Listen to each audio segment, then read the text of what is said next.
ہے آپ کی بستی میں، دلدادہ بنے ہوئے ہو، چائے کی اور پان کی دکانوں پر بھی شراب مل جائے گی بہت آسانی کے ساتھ۔ شراب پینے والوں سنو، حضرت عمر فاروق نے بوڑھے آدمی کو نہیں چھوڑا، جس کو بیسیوں بیماریاں تھی اس کو نہیں چھوڑا، جس کی پوری زندگی بستر پہ گزری اس کو بھی نہیں چھوڑا۔ اگر آج اسلام کے قانون ہمارے اور آپ کے اوپر نافذ ہو جائے تو ہماری حیثیت کیا ہوگی؟ ہم کہاں کھڑے ہوں گے؟ کیسے ہمارے حلق کے نیچے یہ شراب اتر جاتی ہے؟ زاد المعاد شراب تو اتنا پیتے تھے کہ مسند احمد کی روایت، شراب کے نشے میں ایک صحابی نے بجائے اپنی بیوی کے اپنی بیٹی کا ہاتھ پکڑ لیا اور اس کو کھینچ کر کمرے کی طرف لے جانے لگے۔ بیٹی چیخی، بیٹی کی ماں بھاگتی ہوئی آئی، اپنے شوہر کو دھکا دیا، اس کو کمرے میں بند کر دیا اور خود باہر اپنی بیٹی کو بچایا، نکال لیا۔ جب ہوش میں آئے تو بیوی کو پیٹنے لگے۔ بیوی نے کہا پیٹ چکے؟ ہاں۔ بند کیوں کیا؟ کہا تم نے پی رکھی تھی تو میں روز پیتا ہوں۔ یہ اس وقت کی بات ہے جب شراب حرام نہیں ہوئی تھی، نہیں آج زیادہ ہی پی رکھی تھی، کبھی کم کبھی زیادہ، یہ تو ہوتا ہی رہتا ہے۔ آج اتنی پی لی تھی آپ نے کہ آپ بیوی اور بیٹی میں انتر نہیں کر سکے۔ اے نیپال کی نوجوان قوم سنو،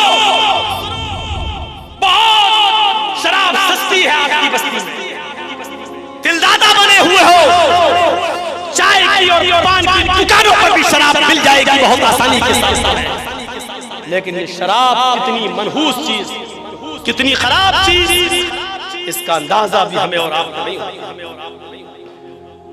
اس واقعے کو سنیے، صحابی ہم ان کے مقابلے میں کوئی حیثیت نہیں رکھتے، زیادہ دین لیے تو بیٹی کا ہاتھ پکڑ لیا، ہم ان سے زیادہ پاک صاف ہیں، ہم ان سے زیادہ نیک ہیں، پکڑ لیا۔ جب بیوی نے کہا کہ آج بیوی اور بیٹی میں فرق نہیں کر سکے، تب نظر آسمان پہ ڈالی، اللہ یہی جملے سننے کے لیے تو نے مجھے زندگی دی؟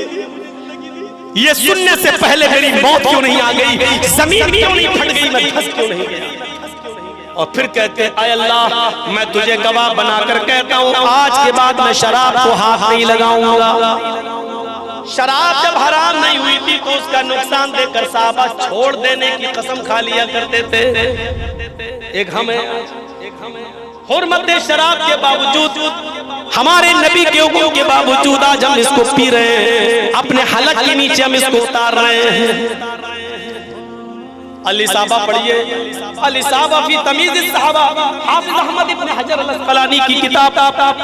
میرے بھائیوں، عثمان حضرت قدامہ ابن مظعون کا واقعہ نقل کرتے، شراب حرام ہو گئی، اس کے بعد شراب چھوڑ دی گئی۔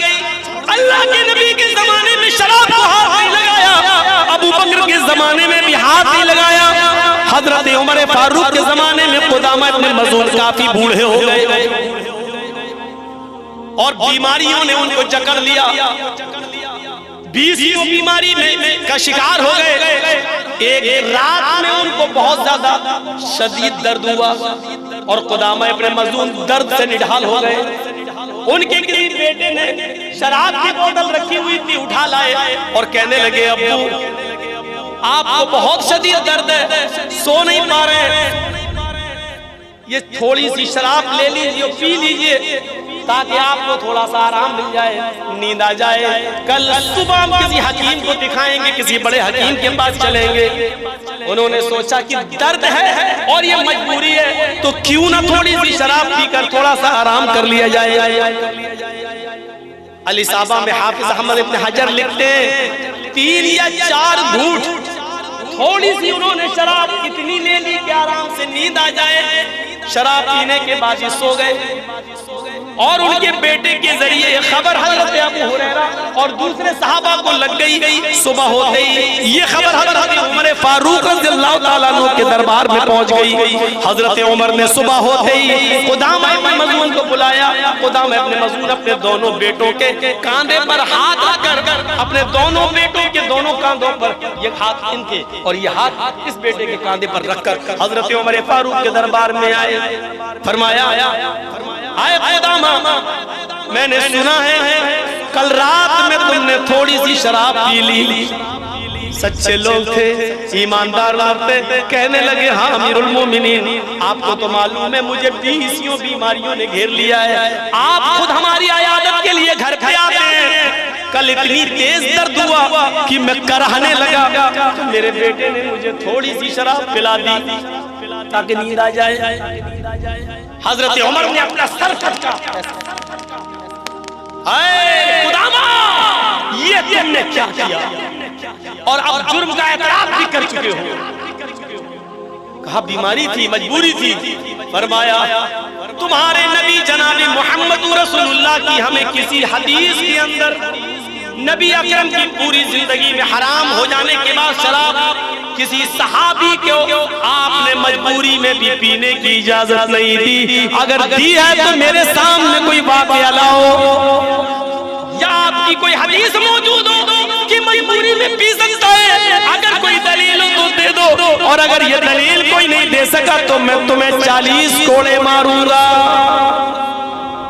صحابہ کرام کی میٹنگ ہوتی ہے، سارے صحابہ کہتے ہیں کہ ان کو مجبوری ہے، بوڑھے بھی ہو چکے ہیں، اور درد کی وجہ سے حضرت عمر نے کہا مجھے کسی کی تکلیف مت بتاؤ، مجھے یہ دلیل دو کہ حضرت محمد رسول اللہ نے مجبوری میں کسی کو شراب پینے کی اجازت دی ہو، اور مجبوری میں کبھی کسی یہ کہا ہو کہ کوئی آپ کی پریشان ہو تو مجبوری میں شراب پی سکتا ہے.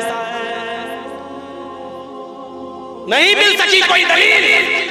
حضرت عمر فاروق نے کہا پھر آج ان کو 40 کوڑے مارے جائیں گے. 40 کوڑے مارے جائیں گے. پھر کبار صحابہ کی میٹنگ ہوتی ہے، اور اس میٹنگ میں یہ طے پایا جاتا ہے امیر المومنین میں تمہیں کوڑے لگانے سے نہیں روک رہا ہوں. قدامہ ابن مظعون نے غلطی کی ہے، شراب پی لی ہے تھوڑی سی، ان کو کوڑے مارے جائیں. لیکن ابھی وہ بیمار ہیں، ان کو کل بہت تیز درد ہوا تھا، 20 بیماری ان کو لگی ہوئی ہے. امیر المومنین ان کو 1 ہفتے کی مہلت دے دی جائے، یہ طاقت کے معجون وغیرہ کھا لیں، شہد وغیرہ استعمال کر لیں، بیماری میں تھوڑا افاقہ ہو جائے، اور اپنے آپ بستر سے اٹھ کر چلنے پھرنے لگے، تب ان کو یہ کوڑے مار لینا. ابھی 1 ہفتے کے لیے ان کو مہلت دے دی جائے.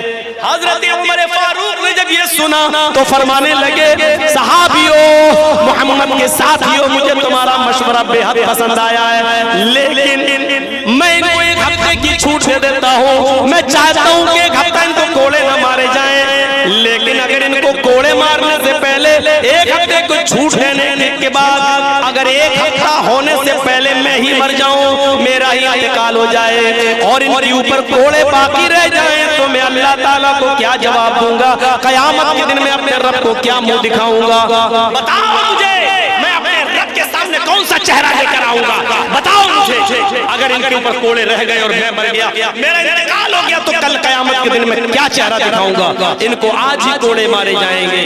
حضرت قدامہ ابن مظعون کو کھڑا کر دیا گیا. اے نیپال کی بستی کے لوگوں سنو، کانفرنس کرانے والوں سنو، آج تم اس واقعے کو سن کر عبرت لینا. حضرت قدامہ ابن مظعون 20 بیماری میں مبتلا ہے، کھڑے ہونے کی طاقت نہیں ہے، اپنی اولاد کے سارے کھڑے ہیں، پھر بھی ان کو کوڑے مارے جا رہے ہیں، اور 40 کوڑے ان کے جسم پر برسائے گئے. حضرت عمر فاروق کے ایک آدمی نے 40 کوڑے مارے. 40 کوڑے کھانے کے بعد ان کو گود میں اٹھا کر ان کے گھر لے جایا گیا. آپ علی صحابہ پڑھیے حافظ احمد ابن حجر کی. ان 40 کوڑے کھانے کے بعد پھر 2 یا 3 سال تک قدامہ ابن مظعون زندہ رہے، لیکن ان 40 کوڑوں کے بعد ان کی ہڈی کے اندر اتنا درد ہو چکا تھا کہ وہ پھر 2-3 سال تک پھر وہ بستر سے نہیں اٹھ سکے. لیٹرین، پیشاب و پائخانہ اسی بستر پر کرتے تھے.